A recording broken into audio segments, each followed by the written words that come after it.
thing to do my thing, it's what I did the best. I copped that crib and bought 2 chains and then I hid the rest. And it's okay to do your thing, but just don't do the most. I put my friends in that old Benz and took that to the coast. It ain't no thing to do my thing, it's what I do the best. I fill my mattress, pay my taxes, then I blew the rest. And it's okay to do your thing, but just don't do the least. I quit my boss and cooked that sauce and fed that to the streets. Slide in the bed like a wet flow, already fried from the get-go. Alligators look like echo, everything I do they echo. Big facts, my bank on big man, my drip too wet, that spit can. Yo bitch swap me like Q-tips, hold that shit there like dip can. No rehearse, need no reverb, hold your lip, don't say 3 words. Quick trip to get that lick, broad tree fur if you prefer. Quick ride, no time, I'm in there. She clockwise, real good skincare. No TikTok for that caca, they know that love don't live there. I can't roll dice on your plan, Red Rover, I don't hold hands. Get fortune from my foresight, investment brought me 4 bands. Don't roll rage, I get roll head. We'll wheel all by your forehead. Them city John be like he lit, them country girls be like go ahead. If I ain't that man, then I gotta be more than human. How you mean? Funny how the people back then who was hating on the kid always talking about how you clean. Put a little gas in the blunt and I don't pass broke ass nigga, just please be cool. But I can't blame ya, I won't shame ya. Shit, I probably wanna be me too. It ain't no thing to do my thing, it's what I did the best.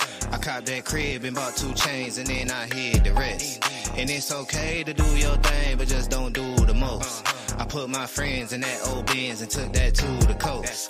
It ain't no thing to do my thing, it's what I do the best. I fill my mattress, pay my taxes, then I blew the rest. And it's okay to do your thing, but just don't do the least. I quit my boss and cooked that sauce and fed that to the streets.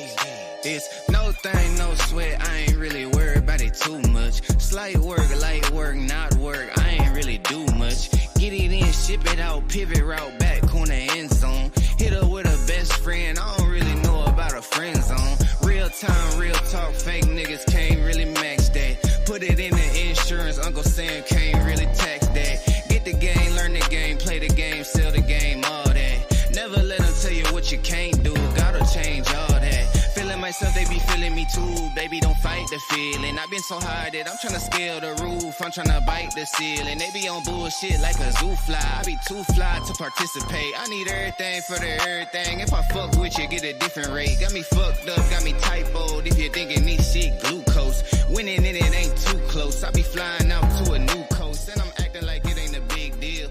Really, cause it ain't a big deal. 4 freaks, I'm a 5th wheel. I was born winning, I'm the shit still. It ain't no thing to do my thing, it's what I did the best. I copped that crib and bought 2 chains and then I hid the rest. And it's okay to do your thing, but just don't do the most. I put my friends in that old Benz and took that to the coast. It ain't no thing to do my thing, it's what I do the best. I fill my mattress, pay my taxes, then I blew the rest. And it's okay to do your thing, but just don't do the least.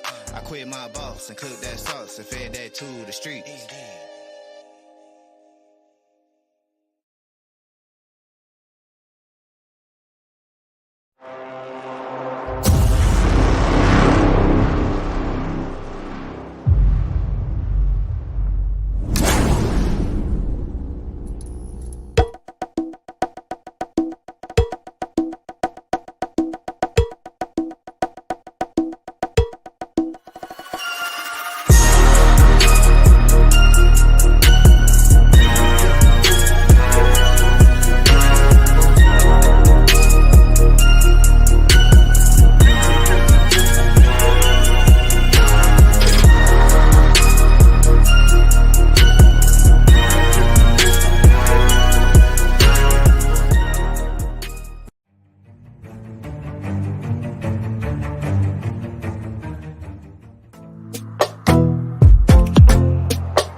Yes. We're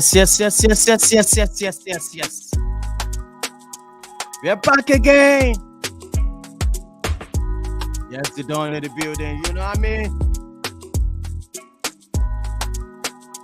All right. Welcoming everybody onto this show. I can tell you categorically the dawn in this building. Still on AFCON tonight.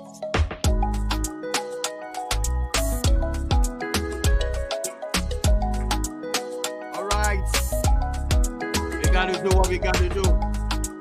All right, welcoming everybody onto this show. Back again. It's Friday show, Premier League. Also, the AFCON going on. So, how you all doing? Massive welcome to everybody onto this show. We're going straight into game week, and you know how we do it on Friday night like this. We have debates. Debate show. We're gonna talk about debates. We're gonna talk about Super Eagles. AFCON, what's going on? We won. I know we won. All right. This moment also to those people that lost their lives at Ibadan. You know what I mean? All our thoughts goes out to them. All right. Take it easy out there. Let's jump straight into this. I want to use the medium. Shout out to all those people right there in Ibadan. Big up everybody. All our thoughts from ISTV goes to you all. I tell you, it is what it is. I have in the studio with me. You know how we do it. It's not only me, not always only me. Yes. I have Ope Adibari who is standing by Gidigba all the way from United Kingdom. Ope, are you ready for me? Talk to me, Ope. You are live, Ope. What's going on? How you doing? Yo, the dawn. It's a pleasure to be on ISTV once again. You know, I'm happy that it's Friday. That's another reason why I'm happy to be here. It's been a stressful week, but thankfully, AFCON has kept us busy, kept us entertained. Yeah. Thankfully, I'm not here to wear black and mourn over the Super Eagles. You know, I think Jose Peseiro somehow has listened to me. I don't know. Maybe my spirit is disturbing his sleep. I hope that's the case, but yeah, it's looking good upward, and I hope we have a fantastic show and a fantastic tournament ahead. All right, you're welcome, Okwe. Also, Mark, are you ready for me all the way from Canada? I'm telling you, this is the man from La Liga. Mark, you're welcome to the show. Mark, what's going on? I like your shirt. Oh, thank you very much. It's been a wonderful week, like Okwe said. You know, we don't have any cause to cry over the Super Eagles. They did us proud against the hosts, and that's because they put up a spirited performance and they got a good result. I'm just hoping that they don't spoil it. And on the Spanish side, I'm happy that our rivals were kicked out of the Copa del Rey. So it's still, oh my goodness, we'll beefing time. All right, let me use this on medium as well too. This man all the way from Canada as well. Bishop, are you ready for me? I can tell you, you're a Manchester United fan. I know. Bishop, you're welcome to the show. Can you hear me loud and clear, Bishop? I can hear you loud and clear, Didon. Okwe, how you guys doing? The Mark, good to be on the show. I think I've been away for some time.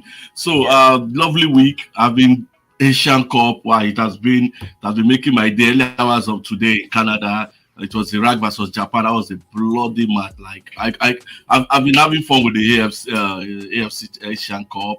But Nations Cup also serving us, dishing us a lot of good matches. Nigeria match was a good one, and my team, they are going up with DR Congo. We're going to be winning the competition very soon. So it's good to be on the show. We're going to be discussing and more of Arsenal returning back to their losing form. So we're going to discuss a lot of that. All right, I know they're there, but I'm telling you, I'm going to welcome one person all the way from that Ibadan city. I'm telling you, easy. Maybe Robbie will tell us what's going on AFCON. All right, let's take it easy, man. Robbie, can you hear me loud and clear? I think I lost Robbie right there. Right now. With that being said, let me go straight to this madam. I'm telling you, she's ready for me. That madam at the back. I'm telling you, the other room. Let's ask her, where you there? Maggie, You're welcome to the show. What's going on? Yeah, everyone. Good evening, Dijon. Good evening, everyone in the studio, and good evening wherever you're watching us from. It's good to be back here. It's giving the AFCON vibes and everything. So let's get rolling. Let's get rolling. I can hear right now that Senegal up. Cameroon in trouble. Oh my goodness. Bishop, is it 2-0 from your side? Yes, it's 2-0, and you can see the camera just showed that song. The Eto. The camera is just on Eto now, and it's looking like what's happening. But it's his fault. So I think their last match, Onana, the Man U keeper, came late. He didn't feature, and we heard report that Robertson was ready to bench him for this match, but Song intervened. And Eto intervened, and now is in goal post. And the first goal was his fault. It was a corner kick, and he misjudged it, and the ball fell, and the ball went into the net somehow. Second goal also, although it was a slick play by Senegal, but it's not about Onana. The Cameroon team is just like the Nigerian team. They have to just review something. Eto is gone, and most of their team, Jemba, all those their guys are gone. So they just need to pick up themselves. So it's 2-0, and unfortunately, they already lost this match. It's very comfortable for the Senegalese. All right. I'm going to welcome Robbie as well too. I think I lost you out there. Robbie, can you hear me loud and clear? You're live. Yes. Good evening, ladies and gentlemen. Okay, one lady and gentlemen, I can hear you loud and clear. It's good to be on the show once again. I was actually enjoying the game between Senegal and Cameroon before coming to the program, and I tell you, Senegal are playing some very, very champagne football right there. For Sadio Mane, I would say that he has really not been able to impose himself in this match. But I can tell you that every other player in this team have been impressive so far. That young man, Lamine Camara, is one to watch for the future. Ismail Assar, the former Watford man, that man is lighting up the place. He scored a goal, he provided an assist, and I tell you, this Senegalese team is one team, who knows, possibly might go all the way to the final. So it is good to be on the program, and of course, let us talk football this evening. Let's talk football straight up. No messing around. You're welcome to the show. Please smash the like on the video. What are you doing, people? If you are joining us for the first time, this is one ISTV Intercontinental Sports TV. All right, let's do this. Still on game 21. We are moving straight into our quick debate. Does MESSI deserve to win the FIFA Best Award? Talk to me. I'm going to start with you, Robbie. The guy Sabio, remember, that's the goal. Does he deserve to win the FIFA Best Award? No, I don't think he deserves to win the award. I don't think so. Wow. I think I noticed what someone said, that it is more or less like a popularity contest. Because for me, I would rather say that why not just reward the whole team than just signify one player. Last time I checked, Messi is not a goalkeeper. So if you're saying he's the best player, a player is a word for just one person. So, and of course, the last time we checked, football is a team sport. So just saying that he's the best out of 10 players, for me, I think it is more or less the wrong way to reward every other player who has more or less put in one effort or the other in the game of football. And of course, if you look at the whole thing generally, some players might never be recognized for their role in the game and their contribution to the sport generally. So I think a team should be rewarded than this issue of just singling out one person. Messi, when he scores, he's not the midfielder who supplies the pass, he's not the goalkeeper who defends the goal. So for me, overall, this award, I really don't think he worth it. Maybe another player was better last year. Another player was better last year, could have won it, but I think for this season, no for me. No for me. All right, no for you. I'm going to ask you directly, Okwe. What about you? What do you think? Does this man deserve to win this award? Look at those two gentlemen. I'm talking about Haaland. I'm talking about also this my player, Mbappe. Talk to me, Okwe. Do you think this guy deserves it? I'm talking about the main goat. Don't forget, he's the goat. But for Okwe, he's not the goat. Talk to me, Okwe. No, he's not even.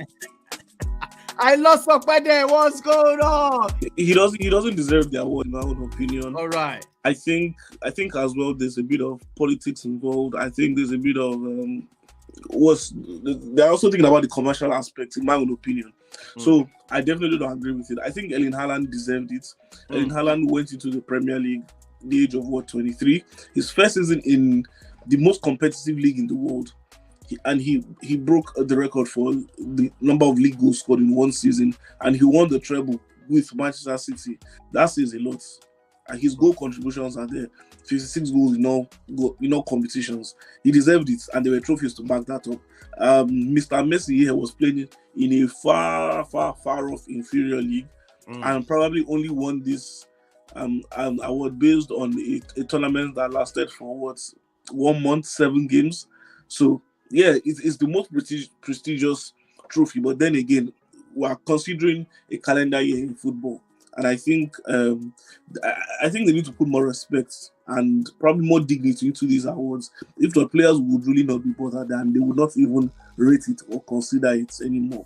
So definitely, Messi does not deserve it. All right. Messi does not deserve it because of our time. I'm going to move on to this. I'm telling you, this is the match that was played yesterday. I'm telling you, this match ended in favor of Nigeria, 1-0 over Ivory Coast. This is the match review. How do you feel into this game? I'm going to start with you, Margaret. This game, Nigeria won, Ivory Coast 0. What's your review on this game, Margaret? Can you hear me loud and clear, Margaret?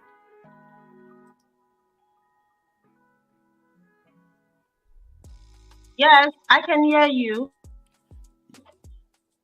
Well, right, so, it was a fantastic outing for Nigeria, but there are still so many things so many things. There are still so many flaws.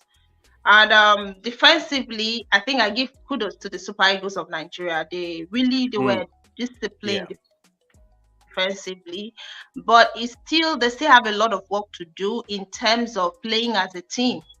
They are not playing as a team. Most of them playing individually. But overall, I think like some people that they've seen the Nigeria, they have been waiting for the Super Eagles that they've been looking out for all this while. But to me, I don't think they are there yet, because you cannot rely on a penalty to win a tournament. What if there was no penalty? What if the VAR had decided to say, okay, no penalty? It would have been a goalless draw, and then Nigeria would have been second. They still have a lot of work to do. There are so many players on that team that still doesn't even need to have played or to even come up. I will start with Moses Simon, and even Chukwuemeka should need to know that this is a tournament. You don't come there and be dribbling. You don't dribble. We need goals. Be direct. That was what the Ivorians were doing. But anyway, I just hope that in the next time they're going to come out very well. They're going to play in the next tournament and get the all-important 3 points. All right, important 3 points. That's what we are looking at. I can tell you now, Bishop is telling me right now, Cameroon just scored. So it's 2-1. What's the situation out there, Bishop? He said 2-1? Yeah, 2-1. Cameroon just scored. And it's game on, but I don't see them coming back. This Senegal team is too good. I'm scared of them. They are too good. Wow. All right, Robbie, about this match review. I'm sure you watched the match. Nigeria won, Ivory Coast. We are doing the review of that match. Talk to me, Robbie. We are happy. Well, I saw the game yesterday. I will not say I'm happy. I'm not smiling because Margaret said Moses Simon was dribbling. If he does not dribble, what do you want him to do? Okay, on a serious note, on a general note, I think the team overall display was better than the first match. Why? Because at a point in time, you could see that the players actually showed the desire to want to win that game yesterday. Oh, okay, sorry. Okay, so Calvin Bassey was solid yesterday. Chus Ekong was able to clean up that defense for us. And of course, if you want to talk about one person who was impressive yesterday, you have to talk about the goalkeeper. That is Stanley Nwabali. Stanley Nwabali was solid for Nigeria. And of course, in the first half, there was a long-range strike from the Ivorians, which he was able to deal with comfortably.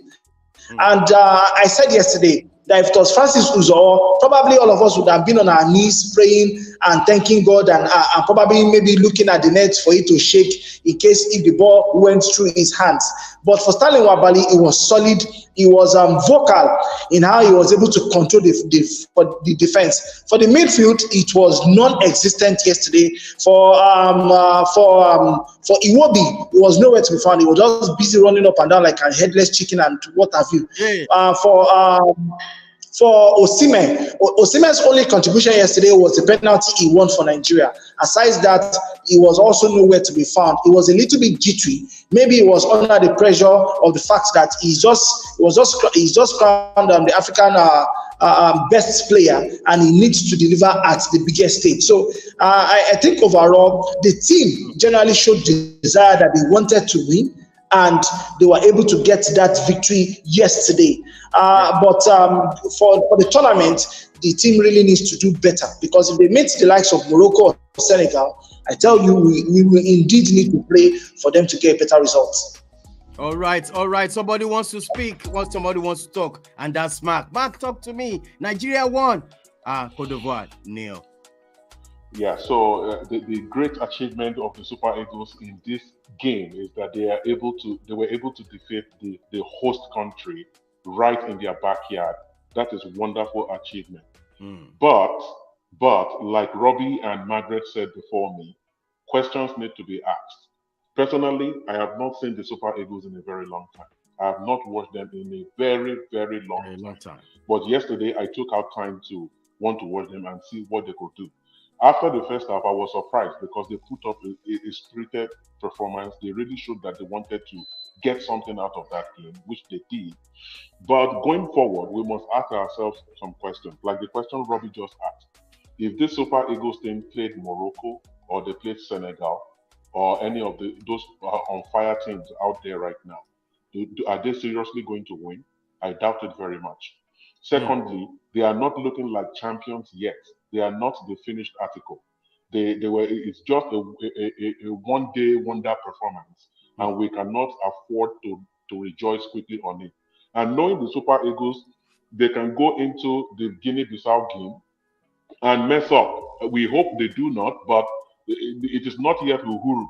They have to keep improving and to keep getting better at shooting at goal, because after the first half, I saw the statistics and all the shots they took, none were on goal. So they need to do better going forward in that area. And I know we don't have the time. Quickly on that MESSI issue, I wanted to say that as long as FIFA is using a voting system, purely a voting system, this kind of things will happen. Awards will become popularity contest and not meritorious. So they should use points for each season when they want to give us award, weigh players based on certain criteria and give weight to them, so that anybody who matches those will be the rightful winner, and not just an opinion poll where anybody can just choose whoever they like and then somebody wins. So that's my contribution. Yeah. All right. I'm crossing over to Okwe right now. And Okwe, you said you want to say something about this game, the review. Yeah, I've been seeing a lot of comments, praising this man, Jose Peseiro, for his tactics in the first two games. Well, I don't necessarily agree, especially for the first game. But it seemed like, as far as I'm concerned, going forward, it seems like he's gotten the right sort of formation to help this quote-unquote team that we have in our hands if we want to do anything successful going forward in these tournaments. But one thing he's yet to get right is the pairing of certain personnel and knowing when to just exile certain people from the team, because there's absolutely nothing that they will offer us in these tournaments.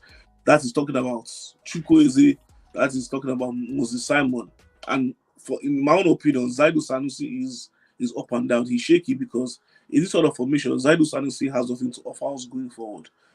So it kind of looked like we wanted to always attack from the left. We're not able to utilize the middle layout because Chukwueze was either not in the right space. And even when Chukwueze did get the ball in the middle once or twice, his passes were not accurate. So you definitely you need Kelechi Iheanacho back in that team. I really, really hope that Kelechi Iheanacho is fit again. I would start Kelechi Iheanacho in that right-hand side because Kelechi is perfect when it comes to linking back with the midfield and distributing the ball. And we've seen that Ademola Lookman has put a stamp on that left-hand side of attack for us because he has done a brilliant job so far. One thing he still needs to do, I believe the next game against Guinea-Bissau, this is probably a game where he can experiment just a bit. He needs to play Raphael Onyedika because that is the only defensive midfielder that we have in this team. I'll give kudos to Frank Oyeka. He really, really puts in a good shift against Cote d'Ivoire. But the further we go in these tournaments, the more likely we are to meet more technically sound teams. I'm talking about the likes of Egypt. I'm talking about Morocco. I'm talking about Algeria. As far as I'm concerned, even Ghana plays better football than us at this point in time. So you need to bring in someone who can help you out defensively. Iwobi was nowhere to be found because that's not his natural position.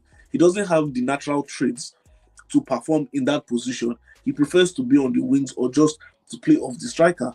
But one thing you get from him is just the hard work. But really, Frank Oyeka was the one making things happen. And for the fullbacks, Bruno Oyemachi needs to be given more time to play. Bright Osayi Samuel, we saw the positive impact he had when he came off from the bench. Yes, he should have passed. I think there's something going around in the camp. I think everybody has taken this issue from social media so serious. They know how Nigerians are feeling, and I think everyone wants to save the team. They need to remember that this is a team sport. Be as realistic as possible. There are a lot of times where players could have laid passes to each other and so have made goals easier. There are a lot of times where even Osimhen, the chances he has missed, we know at Napoli he will not miss these chances. So he probably needs to just calm down and focus on the games and take a bit of the pressure off themselves so that they can win games. We have a very talented squad, but how we utilize these players, how we set them up, and how the coach delivers his message matters a lot. But we've seen the will and desire from them. Hopefully, the coach makes the right decisions in terms of player selection going forward in this tournament. All right, over to you, Bishop. Bishop, you want to say something? Look at the group. Nigeria is in second. We have 4 points with Equatorial Guinea. I can't believe it. Well, and also Ivory Coast, 3 points. Well, let's say, can we say Guinea-Bissau is out of it? Yeah, Guinea-Bissau. I think somebody was tipping them on the group to go for, I don't know. But unfortunately, they are going out in the first round. So the match is 3-1 now. Senegal just scored again. So I told you, Senegal is too much for those guys. So Senegal just scored now, 3-1. So for the Nigerian match, everybody has said it all. I just want to align something with some certain players. Number one is that 3-5-2 formation, and I pick out Seydou Sanusi. That place should be occupied by Ademola Lookman. You should drop back and you play someone that can go forward more. Maybe a Moses Simon, I don't know, but that place was just waste. Like the guy didn't make use of it. Like I know made use of his place more than Seydou. So he has to work on that. Then Osimhen, if this was to be an audition for Osimhen to go to any big club in coach, he has failed woefully. There are many chances he has missed. There was an header that he missed. There was a one-on-one he missed in the first match. There was a one-on-one he missed in the second match again. Although you might argue in the second match that one was a little hard, but it's something you could put away. So he's having a thorough, like, what is he bringing to the team that Jesus, like let's say he's going to Arsenal. What is he bringing to the team that Jesus is not bringing? Work ethic. Jesus is bringing work ethic to Arsenal team. They need a good finisher. So he's not proving to be a very good finisher. Unlike what's the guy in Equatorial Guinea, that's their striker that scored an hat-trick. That guy is prolific. That guy, more touches. What's his name? I've forgotten his name. What is his name? Nsue. The guy is prolific. And the guy is not even young. I think the guy is over 30. He's not a young guy, but the guy is prolific. His touch, his finishing is on point. So they should look at that. And for the defense, Kavli Bassi, wow, nice performance. Yeah. Shusegon, Semi, maybe they should just stick with this. So one thing about this kind of competition, a team grows in the competition. They grow. If they can grow on this I believe they can go far depending on the features they have. Like if they top this group, they might be meeting the third. I'm learning now that a third place finish can also qualify for the round of 16. So they might be facing a team that finished third in another group, which is going to be a weak team. Maybe someone like a Mozambique also. So it's still a good competition for them. So let's see how it goes. All right, because of our time, we're switching on to the next one, and that is the paper talk. Anderson moving on to Ajax. Okay, I'm sure you heard about it. Yeah, it's a controversial move because Jordan Henderson made a wrong move career-wise going to El Atifak. When you are the captain of a club like Liverpool, and then you've captained the Three Lions as well, there's a lot of scrutiny over your life. And going to a country where they're against certain beliefs that you have promoted, it brings a question mark to your character as a human being. And Jordan Henderson has been feeling that over the last couple of months. But it's a good move for him to Ajax Amsterdam. Different atmosphere, but he'll be bringing in a wealth of experience because Ajax is going through a very topsy-turvy time, and PSV has been dominating the league over the last 2 seasons. So Ajax will be looking forward to being back on top. But definitely he's a quality player and he will make Ajax much better. So watch out for them in Europe this season. All right. Bishop, you said game over, right? Yeah, the game is over. 3-1. Senegal, I think they're going top. They've qualified, so that's their second win of the 26 points. So they're going top. So the next match is Guinea Gambia. Gambia shocked Cameroon in the first match. Let's see what they can do now. So I think Cameroon is one leg out. So let's see how they can navigate it throughout. No, Guinea and Cameroon played out 1-1 draw in the first game. So it was Gambia that Senegal beat 3-0 in the first match. Okay. Guinea, so good for Cameroon then. So they're still one leg in, 1 point. All right. There's this paper talk. I think Mark should talk about it, but I'm sure he's going to come back to talk about it. I will pack my bags if players lose faith. That's Xavi. He said, Ingo, carry him back. Waka come out Barcelona. It is what it is. Mark, you come back to tell us about what is going on, but I will alert you when we are ready. But moving on to this. Ready.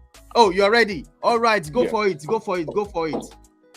Okay, so what has been happening in Barcelona is what everybody knows about. It's not a hidden secret or any secret thing. But the truth is that Xavi is now beginning to feel the pressure of handling a big club like Barcelona. He came with a lot of promise because he has been a legendary player. And people were hoping that after Koeman left, and he's coming, he's going to do wonders. But his first season was a baptism of fire for him. And the second season now is something that went well. I think he won the cup and then he won the league. So they expected that he would take it off from there and do better in the Champions League. But what we are seeing this season is different.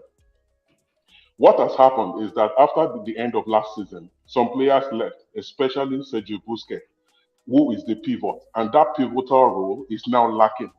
The man they brought in for that role, Oriol Romeu, has not been doing excellently well, and they are thinking of sending him back to Girona. Then Barcelona also loaned out some players because they wanted to trim their wage bill, and that's why in certain positions they are not doing well. Coupled with the fact that some established players, Lewandowski, after the World Cup, even before the World Cup, he has not been performing up to his standards. So all that coupled with injuries, Barcelona has 6 injuries now to key players, including Marc-Andre ter Stegen. So all that has contributed to the fact that the team has not been doing well. Last week, they got kicked out of the European Super Cup. The Spanish Super Cup because they played Real Madrid and they received a drubbing. So that was what prompted him to make that remark that he will be the first to leave and he will make it easy for the club. He will not ask for money. He's not going to ask for any bonuses or anything paid to him because he knows the club is in financial problems. So he will just quietly leave. And now Barcelona is looking at they are looking at Thiago Motta, who is in Genoa in Italy.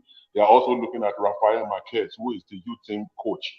But whatever it is, a large population of the fan base and some of the Barcelona directors are saying, hey, this guy is our guy. Let us give him till the end of the season so that we don't make abrupt changes that will affect the team. And that has been the situation so far.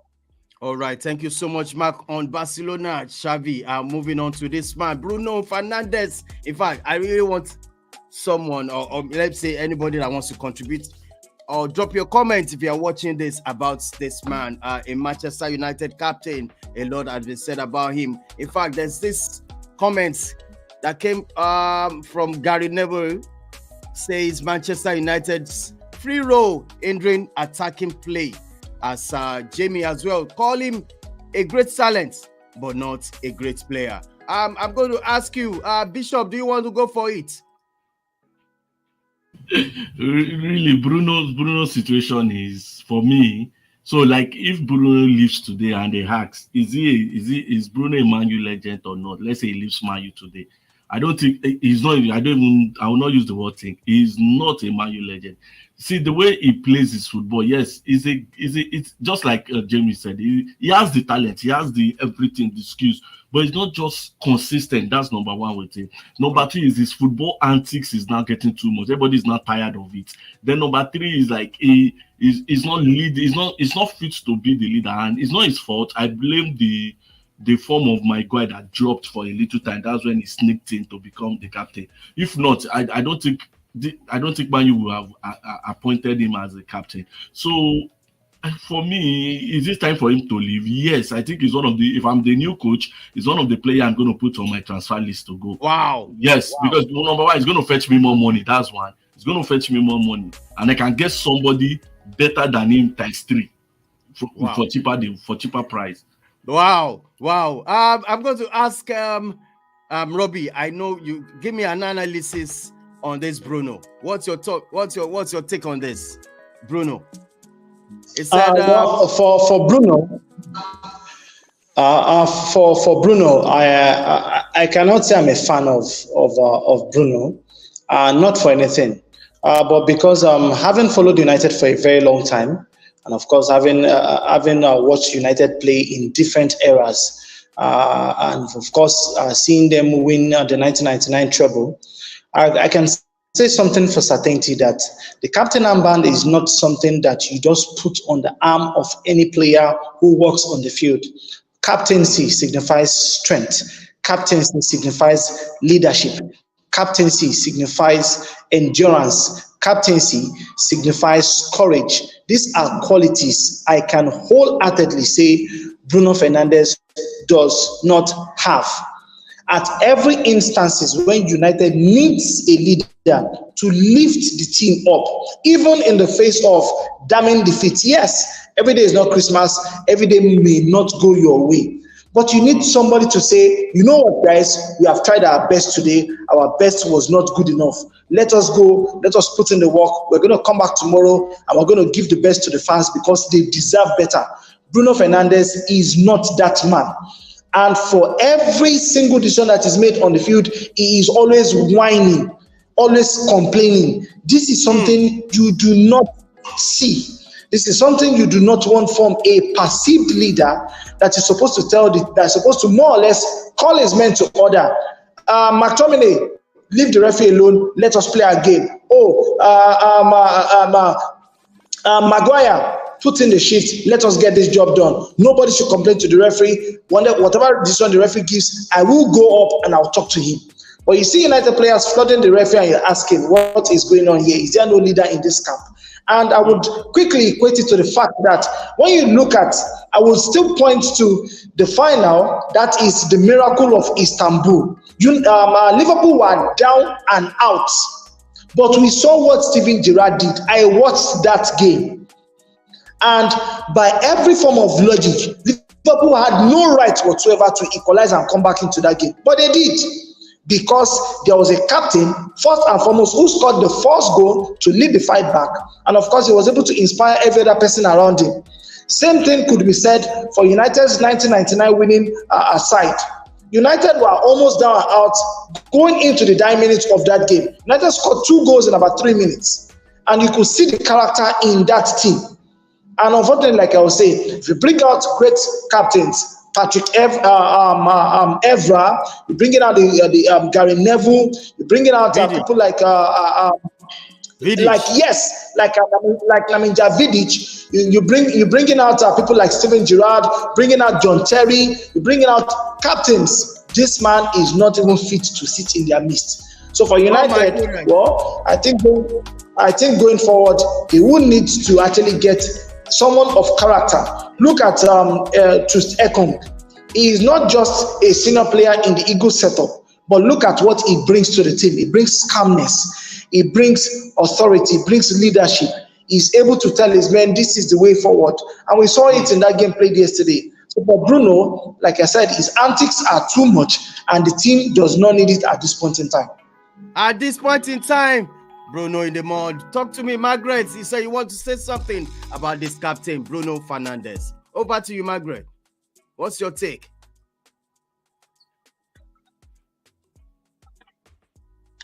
Okay, fine. Well, I think, I don't know, it seems we're actually diverting from the main point here. And we're talking about the co-captain issue. We're not talking about what Gary Neville was hitting on. I mean, him having that the free roll is injuring attack. I'm just going to point to that. I don't think Bruno's playing a free role is injuring United attacks anymore. And they made mention about that kind of play was 20 years ago. As far as I remember, the last time Ronaldinho played for Barcelona, I don't think it's up to 20 years. Maybe if it's up to, someone can correct me. It's not up to 20 years. And Barcelona will play a formation of 4-3-3. But at the end of that formation is always like 4-3-2 plus Ronaldinho. Because Ronaldinho was always doing the job of a free man roaming around. He was given that freedom to roam on the field. And then you go to Ozil playing at Arsenal. He played that free role also. He did not hinder any attack. You go to when Santi Cazorla played also for Arsenal, he played that free role. We saw when Rooney also did it, he played that free role. He did not hinder attack. I think the issue right now is when there is a problem at Man United, they always like to look for a scapegoat for someone to bring us. Fine, I am not coming out here to say Bruno is great, Bruno is doing well, Bruno is doing that. No. But in terms of contribution, goals contribution, he is not far from KDB. He's not far from him. So in terms of, I don't see how a player playing a free role can mean that. I mean, that is having problem in the squad that don't know what they want to do. That is when they'll look for one or two excuses in that team. And then this whole thing about ex-Man United players coming out to criticize players just because they are it doesn't speak well. Gary Neville is one of the owners of Southport City or what? What is happening? Where are they right now? They are fourth bottom on the table.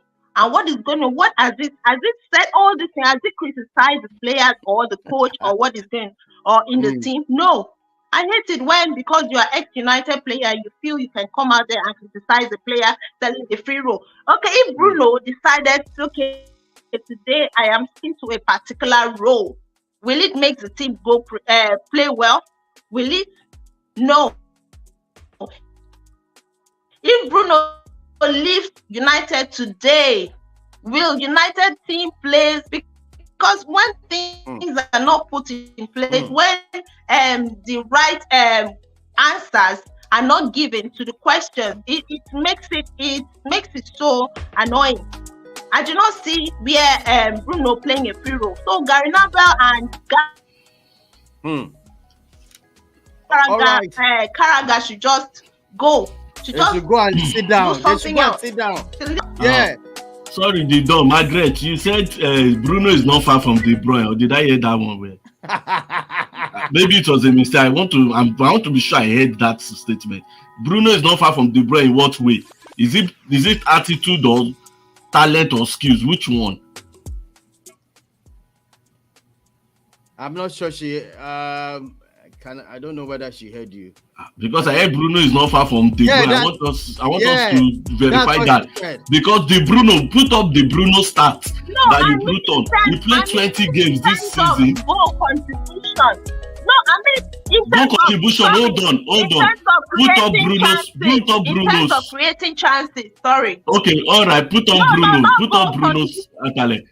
He has played 20 matches this season. He scored 3 goals and 3 assists. I'm on Kevin De Bruyne. Chances. Hold on now. I'm on Kevin De Bruyne's page now. 2023-2024. He has played just 2 matches. He has scored 1 and assisted 1. And you that played 20 matches has assisted and scored 3 goals. In creating chances, nobody created chance more than De Bruyne. Not even Odegaard. Please, the chances that guy creates is not compared to anybody in the Premier, not even in the world. Let me say in the world, not even in PL. So please don't even bring him close to De Bruyne. Be comparing with Odegaard that he is. Compare him with Odegaard. Don't bring him close to De Bruyne. All right. Okwe, talk to me. Is Bruno better than Ortega? Is Bruno better than Ortega? In terms of players, chances. Hold on. Okwe, talk to me. Yeah. About Bruno. What's your take? So, you know, that statement you were making is Bruno better than Odegaard. Is making me want to say something else. But let me stick to the main topic. Yeah. And what exactly Jamie Carragher was criticizing. So I'll start by saying this, that in 123 games played, Bruno Fernandes for Manchester United has contributed with 70 goals and 59 assists. So since he joined Manchester United, he has had the most goals and assist contributions. He has created the most big chances.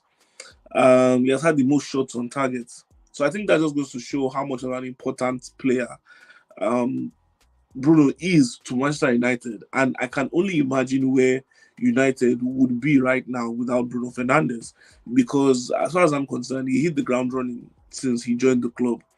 And I think the season when Ronaldo joined, I think that's when we now began to see flaws in Bruno. He began to be a bit more, irrational in his attitude, beginning to maybe feel too important, sometimes walking on the pitch, And then I've seen it on the field of play not once, not twice. He moans a lot. He does it so much that it annoys his teammates. I've seen during a live United game, Jadon Sancho was telling Bruno, after a chance was missed, he said, Bruno, keep quiet, stop moaning. It was caught live on camera. So even your teammates know that. But then again, you can take a look at Bruno from another aspect and see that at the end of the day, this person is very passionate about getting the results. But the way he displays it is probably wrong. And I think he needs to understand that and see that from a point of view. But if he's not being corrected, if he's not being shown that this aspect of his personality is affecting him as a player on the pitch, he's not going to improve.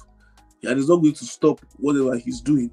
So yes, he is a good player, because when you take him out of the team, is there any other player in that United team that can offer what Bruno Fernandes offers? No way. The answer is a big no. For now, no. Well. So Bishop is I just believe that. Yes, for now, you need to help them. Players like this, you need to help them as a coach, in my own opinion. Do what you need to do to shaping up the player. And if the player does not respond to treatment, you can get rid of the player. All right, let's move on. We have a match tomorrow. Arsenal will be filing out with Crystal Palace, while Brentford also will be holding on to Nottingham Forest. That's tomorrow's game on Saturday. And on Sunday, Sheffield United doing that thing to West Ham. We're flying away to Sheffield United. Bournemouth versus Liverpool, another cracking game. I think it's going to be another fantastic game. Also, watch out for the Brentford and Nottingham Forest. I think this guy is coming up. Is going to play. This guy that has issue with betting, Tony, yeah, will be up to for that game as well too. And on Monday, Brighton and versus Wolves will be another cracking game. Arsenal. Let me quickly ask you, how's the camp? How's Arsenal feeling going into this game? Considering the fact that it's going to be another cracking game. Don't write off Crystal Palace. Talk to me, Okwe. Are you scared? Are you scared for this game? Okwe, can you hear me loud and clear? I think Yeah, okay. Are you scared for this game? Now I can tell you. No, definitely, I'm not scared, but I think the question is, in what sort of state is this Arsenal team returning?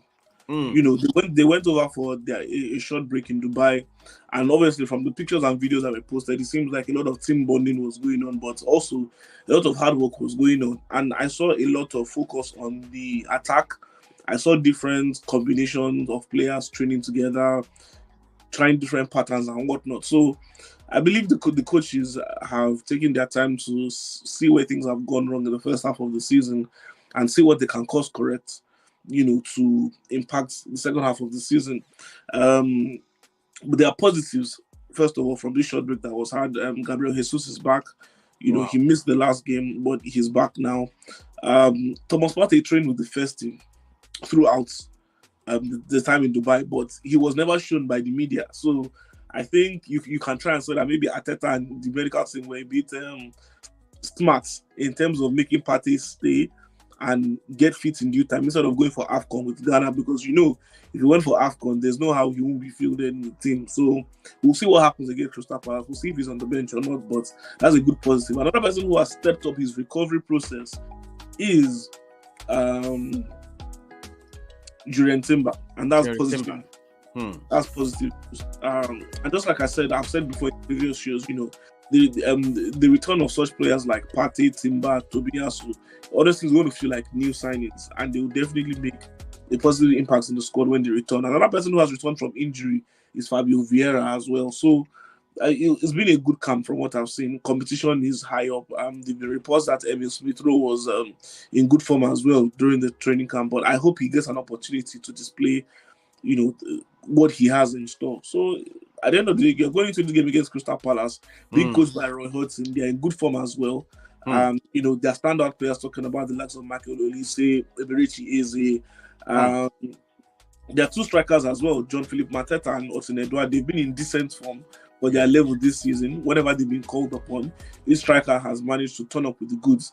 And you know for a fact that they always have their solid units in their centre-back pairing of Makigei and Anderson. They'll make life difficult for players like Jesus and Nketiah, as the case may be. But it's up to us now to take the bull by the horn. And just like I said in previous show, in terms of Arsenal coming back and returning, I said, look, if they're coming back from this break in Dubai, they need to hit the ground running, all guns blazing and firing on all cylinders. So we'll see what happens tomorrow. All right, talk to me. Mark, this is your time. La Liga man. Mark, or you want to talk about Asian Cup or something? No, I wanted to talk about the Copa del Rey. The Copa del Rey in Spain. Oh, okay. Go for it, bro. Yeah, so the league is still continuing, but the Copa del Rey goes on, and we know that the Super Cup, the final match was between Real Madrid and Barcelona, and Real Madrid won 4-1, leading to that utterance that came from CIV. But during this week, it was again Atletico Madrid versus Real Madrid in the Copa del Rey, and it was a cracking game. Both of them must be sick of the sight of each other now. And Atletico Madrid actually did what Real Madrid did to them 8 days ago on that day, and they won in extra time. They won 4-2. Earlier before that, a couple of hours, Barcelona played at a club, Unionistas de Salamanca, and they got a scare in the first half. They were losing 1-0 until that breakaway goal from Ferran Torres, and eventually they won 3-1. So this morning, the Spanish FA has just made the draws for the quarterfinal of the Copa del Rey. Is going to be Athletic Bilbao versus Barcelona, and then Atletico Madrid versus Sevilla. Those are the two key games in that game in that competition going forward, and we'll look forward to it. All right, this is how far we can go tonight. Please smash the like on the video. I want to say thank you, Mark, for joining us on this show. Mark, thanks a lot. All right. All right. Robbie, take it easy in Ibadan. Did you hear from Kule? Thank you. Yes, I did. Yes, we've been speaking every day since the incident happened on Tuesday. We've been speaking every day. He's doing fine. The loss has been massive, but let's just thank God that no life was lost on their part, and we're just trying to do everything we can to support him, and of course everybody who has been involved in this incident. All right, thank you so much. That's my guy. I say smash the like on the button. All right, thank you, Robbie. All right, okay. I want to say big shout out to you. Thank you so much for joining us on this one. Massive love.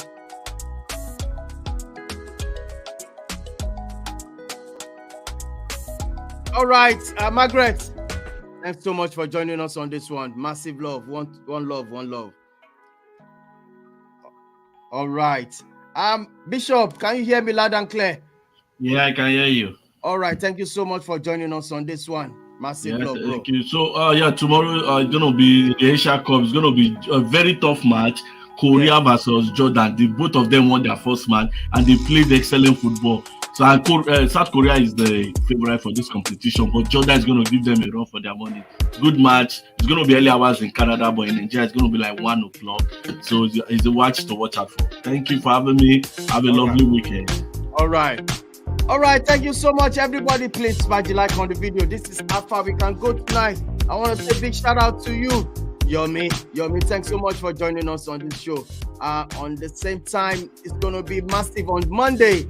Our show could be shifted from that time to another time, but we'll reach out to you guys because that match, Nigeria, is going to be another massive game. Big shout out to all the Super Eagles. It's been a fantastic outing between the game Nigeria versus Cote d'Ivoire, which ended 1-0. On the same time, on Monday, when we'll be back, I want to say thank you. Bye for now.